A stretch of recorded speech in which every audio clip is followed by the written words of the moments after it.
Hi hello welcome to our channel. This is Balakrishna.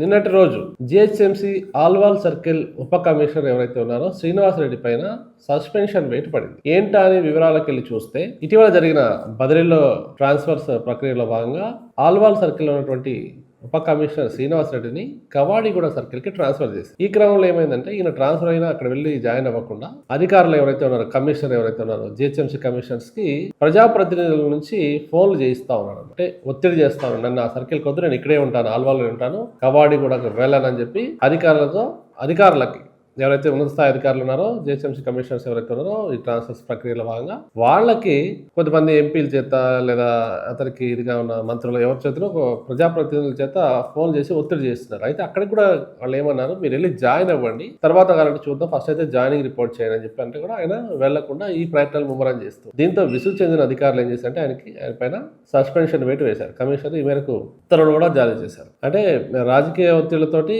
ఈయన ఇక్కడే ఉండిపోవాలని చెప్పి ఆయన ఉద్దేశం. చివరికి ఏమైందంటే దాదాపు పొజిషన్ నుంచినే సస్పెన్షన్ వేటు పడింది. సో ఇక్కడ కొసమనిపు ఏంటంటే ఫస్ట్ మనం తెలుసుకోవాల్సింది ఏంటంటే ఎందుకు అధికారులు ఒక చోటు నుంచి ఒక చోట వెళ్ళలేకపోతున్నారు, ఈ సర్కిల్స్ మార్పిడిలో వాళ్ళకి ఏమైనా ఇబ్బందులు ఉన్నాయా, లేక వాళ్ళకి ఏమైనా ఇక్కడ వచ్చే సోర్సెస్ ఏమైనా తగ్గిపోతాయా, అది మనకి అధికారులు తేల్చి చెప్పాలి. రెండోది ఏంటంటే ఇక్కడ కొసమెరుపు ఏంటంటే ఆయన పైన సస్పెన్షన్, ఆయన ట్రాన్స్ఫర్ వెళ్ళిపోయిన సంగతి పక్కన పెడితే ఆయన పైన సస్పెన్షన్ వేటు పడింది, ఈ విధంగా ఇక్కడ నుంచి వెళ్ళిపోతున్నారని తెలిసి స్థానికులు అక్కడ ఆల్వాల్ జేఏసీ ఒకటి ఉందన్నమాట, అక్కడ వీళ్ళంతా కలిసి టపాసులు పేల్చి బాణాసంచా కాల్చి సంబరాలు జరుపుకున్నారు. సో ఇక్కడ చూస్తే మనకు అర్థమయ్యేది ఏంటంటే అధికారులని ఏ రకంగా వీళ్ళు ఏవగించుకుంటున్నారు, అధికారులు వీళ్ళని ఏ విధంగా ఇబ్బందులు, ప్రజల్ని పబ్లిక్ని కానీ ఏ విధంగా ఆ సర్కిల్ పరిధిలోని నగర పౌరులను ఏ విధంగా ఇబ్బంది పెట్టారనేది మనకు తెలుస్తుంది. ఏకంగా పౌరులు బయటకు వచ్చి జేఏసీ వాళ్ళు నాయకులు బయటకు వచ్చి బాణాసంచా కాల్చారు. సో ఈ అధికారులకు ఒక రకమైనటువంటి ఒక హెచ్చరిక లాంటిది కూడా అని చెప్పొచ్చు మనం, ఎందుకంటే ఇటువంటి సంఘటనలు ముందు చూస్తామేమో. సో మరోసారి జిహెచ్ఎంసీ అధికార వర్గాలు,